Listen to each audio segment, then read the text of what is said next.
What's up, guys? It's your boy Optimistic Fin Fan back with another recap video, and the Miami Dolphins have some life as they pick up the victory 15-10 against the New England Patriots in what may have been the absolute worst football game I have ever watched. And I'm pretty sure the only two groups of people watching that football game were either Miami Dolphins fans like myself or New England Patriots fans, and that's pretty much it. The game was dirty. It was a very poor game on both sides of the ball for both the Miami Dolphins and the New England Patriots. Very sloppy penalties, miscues on special teams, you name it. But having said all that, the Miami Dolphins pulled off the victory, and there were a couple things that I took away from this game that has me optimistic that maybe, just maybe, McDaniel has learned a lesson and that he can turn some things around here upon the return of Tua, of course, because this team cannot and will not do anything unless Tua is back under center. But we took the first step in the right direction. We hit rock bottom last week against the Tennessee Titans, and all you can do when you hit rock bottom is go up, and that's what we did this week. We took care of business on the road against New England, which is always tough on the road against New England, division opponent, division rival. Whatever you want to say, we came out with the victory. We were victorious, and we scored late, and we won the football game 15-10. Very close to my prediction. If you watch my last prediction video, I predicted the Miami Dolphins would win 16-13, and it was pretty close, 15-10. I knew it would be a low-scoring game. If you're a betting man or a betting woman, hopefully you took the under because this game lacked flashy plays, it lacked points, and it was more of a stifling defensive battle. And kudos to Anthony Weaver and the Miami Dolphins defense for doing what they had to do, keeping New England at 10 points. And really stifling and stopping their passing game. So I will go over some things that I saw, some stats and whatnot, but then I'll go over what I saw from Mike McDaniel that allowed us to win this football game, and that he was different than he has been all season, and arguably this was his best coached football game. So excited to break it down. Thank you all again for watching this video and kind of joining me on this journey. So if you kind of like what you hear and want to be part of this Fin family, go ahead and like, comment, subscribe, be part of the Optimistic Fin Fan Club, and comment down below what were your thoughts on this game and kind of where do the Miami Dolphins go from here. So kind of just go over some stats and kind of what I thought. So as far as statistics go, it was very lackluster to say the least in regard to big play and things like that. However, there are a couple things that I took that Miami did very well, and one of them was establishing dominance up front. Both teams, New England and Miami, lack a consistent offensive line, but coming out of that game, I will say New England's offensive line is a little bit more poor than Miami's, and Miami did what they needed to do up front to win this ball game, both on the offensive defensive line. That's where you win football games in the NFL. And I feel like for the most part, they dominated the trenches. They had over 190 yards rushing, almost 200 yards rushing, which let's give a round of applause to Mike McDaniel for actually sticking with the running game. And that was his game plan, was to run the football. And he did not waver from that. No matter, how the offense wasn't moving the ball, he stuck to the running game. And that he hasn't done that in the past. And that was a nice thing to see Mike McDaniel kind of progress and kind of stick with the running game, and that was a huge reason as to why we won. That last touchdown drive, it was 11 plays, and I believe 10 of them were runs. There was one big completion, 21 yards to Tyreek Hill, which was huge. We just had a holding penalty. It was like 2nd and 20 or something, like 2nd and 18, and he got 21 yards on a catch, and that was huge. But besides that, two big games from Mostert and Wright, the rookie from Tennessee, and they both look good. Both had over 80 yards rushing a piece, and they dominated up front, and that's what Miami needed to do to win. And so that's one stat that I really kind of pulled, just kind of looking at the stats here. Aside from that, it was kind of ugly. Huntley, 194 yards passing, an interception, 63 rating, 35 QBR. So, I mean, I will say he was improved from the Tennessee game. So that's what I wanted to see. He looked more comfortable. I am kind of disappointed McDaniel didn't roll out with any type of wrinkles, zone runs, design runs for Huntley, things like that. It was very that was lacking. And I thought we could kind of use Huntley to the best of our advantage, but Huntley made the throws and the plays that he needed to. And that's kind of what I said a couple weeks ago. Huntley can make the throws and continue drives, and that's what he can do. He's not going to go out there and wow you and throw over 300 yards passing and 3 touchdowns, but he's going to move the chains and process a little bit better than what Skylar Thompson did. Now, they both can't process on the level Tua can, because I was still seeing guys just run wide open where Tua would have kind of just nailed them in stride, read and assess and anticipate certain things that really only a few can do, and Tua is one of them. So you're not going to get that type of production from the offense. However, he did what he needed to do. Still a lot of motions. It's almost like they're trying to stick a square peg in a round hole with Huntley. Instead of kind of designing for him, they're trying to stick him in the offense where I think only one guy can, like I said, only one guy can run this offense efficiently. One stat on the other side of the ball, the defensive side, held them to under 300 yards for the game, which is good, but 151 of those yards were rushing yards, and that's just way too much. It's still apparent to me that one of the biggest issues of the team and the biggest issue on defense is we cannot consistently run the football. Stevenson had over 80 yards and a touchdown. They had over 151 yards rushing. That's just not acceptable. Teams that win in the playoffs can stop the run, and Miami still cannot stop the run consistently, and that's going to be a problem and an issue when we roll into these bigger games when Tua comes back. So I really want to see that kind of improve for this team to kind of get to where we want them to be.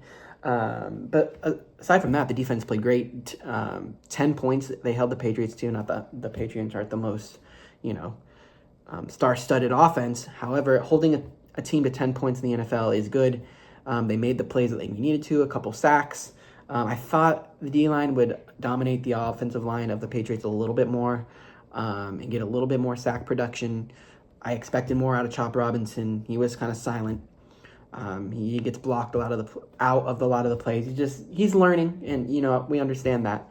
But when a team sees that he's in it, they will run right at him because he can't establish the line of scrimmage. He can't set the edge very well, so they just run right at him. And he's chopped liver there. So, but I'm very impressed with Wright, Jalen Wright, 13 carries, 86 yards, and 6.6 yards per carry, which is awesome. Almost 6 yards a pop. You can't ask for more from your running back. So they established the run, which was huge. And now kind of going into Mike McDaniel. And what I saw from him, like I said in the beginning of the video, this was one of his best coached games, and I'll tell you why right now. So Mike McDaniel coached his best football game of the year, and that's not saying much because he has not been on his game this year. But this game was a step in the right direction. I'm not saying that he was amazing, but I will say it was a step in the right direction for a couple of reasons. First, he didn't waver from his game plan. Like I said, he established the run, and he did not waver from it no matter how, small amount of points we were getting, and we would have to punt the ball, whatever. He established the run. And over 190 yards rushing, you can win most games in the NFL when you establish the run like that. And it makes Huntley's life a lot easier. So that's one reason why we took the win. The second reason was he played a smart game. He let the game come to him. Normally, he sometimes is a little frazzled and tries a little bit too hard when we're in certain holes. Tries to overthink things. He didn't overthink too much in this game. I said last video, if you need to punt the ball, punt the ball. One of my keys to the victory last week was win the field position battle. Punt the football. Sometimes you got to play field position in the NFL.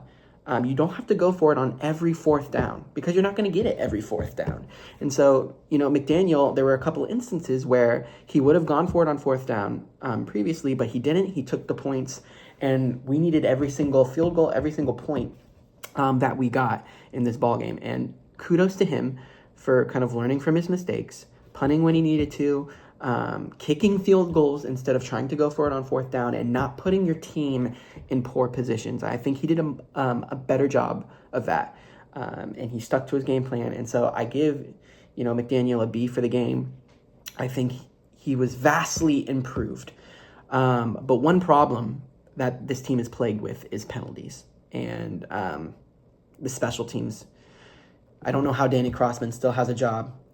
Coming from in last year, last year the special teams wasn't great. This year it has to be bottom 5 in the National Football League. And if we don't improve this, we are going to lose football games because of special teams. We almost lost this game, and I can guarantee you if we were not playing the New England Patriots, we would have lost this game because we had one field goal missed that hit the upright by Sanders.